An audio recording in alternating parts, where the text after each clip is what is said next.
My fellow Burkina Faso, we rise as producers, feeding the world with our own hands. This 2 million ton soybean deal with Saudi Arabia is our sovereignty, our pride, and only the beginning. Picture a land where golden fields sway under a fierce sun, where farmers stand proud, their hands stained with the soil that feeds a nation, and where a country once written off as struggling is now feeding the world. This is the new Burkina Faso, a story of strength, pride, and history unfolding in real time. Imagine farmers laughing as they load trucks with soybeans. Children racing through villages with dreams bigger than the horizon, a nation stepping fearlessly onto the global stage. Today, we bring you a story so bold, so transformative, it's turning heads around the world. Burkina Faso has just sealed a groundbreaking $2.6 billion deal to deliver 2 million tons of soybeans to Saudi Arabia. Yes, 2 million tons, grown by the hands of Burkina Faso's own farmers, heading to the Middle East. This isn't just trade. This is sovereignty in action. This is Africa standing tall. Let's dive in and see how Burkina Faso is not only reshaping its own future, but redefining what's possible for the whole continent. Burkina Faso, a small, landlocked nation in West Africa, has just pulled off something no African country has ever done before, signing a deal to export 2 million tons of soybeans to one of the world's economic giants, Saudi Arabia. This isn't a cautious step forward, it's a leap. For decades, global headlines framed Burkina Faso through hardship, drought, poverty, and food insecurity. Conversations about the country often centered on survival, not success, but that narrative is gone. Today, the world sees fields of green and gold, proof that Burkina Faso is a nation of innovation, ambition, and unshakable resilience. And make no mistake, this deal is not aid, it's not charity. It's trade on Burkina Faso's own terms. Every bean was grown, harvested, and packaged by local farmers before making its journey to a kingdom known for oil wealth but facing growing food production challenges. This is a turning point, proof that Africa doesn't just receive, it delivers. It leads, and Burkina Faso is blazing a trail for others to follow.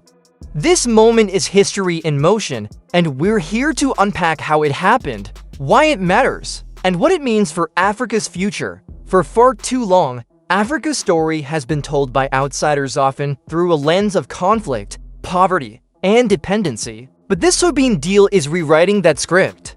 It's the story of a nation seizing control of its resources, its destiny, and its rightful place in the global market. It's proof that Africa can produce, innovate, and negotiate as an equal partner. It's a wake-up call for every African nation. We don't need permission to succeed. Burkina Faso is showing that the power is in our hands, our soil, and our people. This moment isn't just about soybeans, it's about dignity. It's about sovereignty, it's about refusing to be boxed into outdated stereotypes.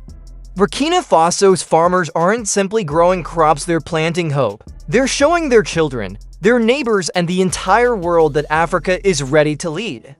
This deal is the spark for a new vision of our continent's potential. Africa's story is ours to write, and Burkina Faso has just turned the page. But why soybeans? Why is this crop such a game changer? Think of soybeans as green gold. They're one of the most valuable crops on Earth because they're incredibly versatile. They can be turned into food like tofu, soy milk, and sauces. They can be pressed into cooking and industrial oils. They're a key ingredient in animal feed, which drives the production of meat, milk, and eggs. They can even be refined into biofuels to power cars, factories, and entire cities. From the kitchen table to global industries, soybeans are everywhere. And here's the kicker: the world's hunger for soybeans is only growing. As populations rise and diets change, the demand for food and livestock feed skyrockets. Soybeans are the perfect solution, packed with protein, easy to grow in scale, and vital to global supply chains. But here's the twist: not every country can produce them. In Saudi Arabia, where desserts dominate and water is a precious commodity, growing enough food is a challenge carved into the landscape. Climate change and the instability of global supply chains have only deepened the problem. Relying on faraway suppliers is no longer secure. That's where Burkina Faso steps in. In just one season, this West African nation harvested 2.3 million tons of soybeans, an extraordinary feat for a country once synonymous with food scarcity. Picture it, enough soybeans to fill endless lines of trucks and ships stretching beyond the horizon. From that harvest, 2 million tons are now bound for Saudi Arabia, marking a historic moment for both nations. This is more than farming, it's strategy. Burkina Faso saw a gap in the global market and moved decisively, turning its fields into engines of wealth, power, and pride. To understand the scale of this, look at the global soybean industry, a fiercely competitive arena dominated by giants like Brazil, the United States, and Argentina. These nations supply millions of tons each year, feeding people, fueling industries, and powering economies. Breaking into this market is no small feat, surviving in it is even harder. Yet Burkina Faso isn't just surviving, it's thriving. Its edge, non-GMO soybeans. In a world where many buyers seek crops that are healthier, cleaner, and more sustainable, Burkina Faso's naturally grown soybeans stand out. Cultivated with care and respect for the land, they've become a premium choice for nations like Saudi Arabia that prioritize quality and eco-friendly practices.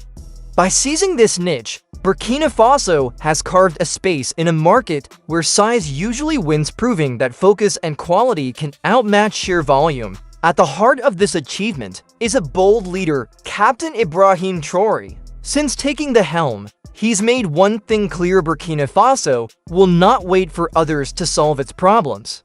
He believes in the strength of his people and the richness of his land. Under his leadership, the nation launched the National Food Sovereignty Program, a sweeping initiative to feed itself first, then feed the world.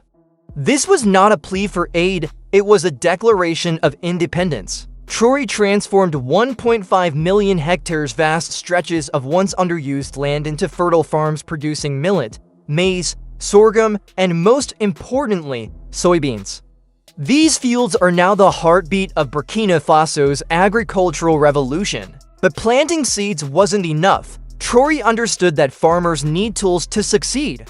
So he provided high-quality seeds, fertilizers, irrigation pumps, and small dams to secure water year-round. He organized farmers into cooperatives, tight-knit groups that share resources, profits, and knowledge.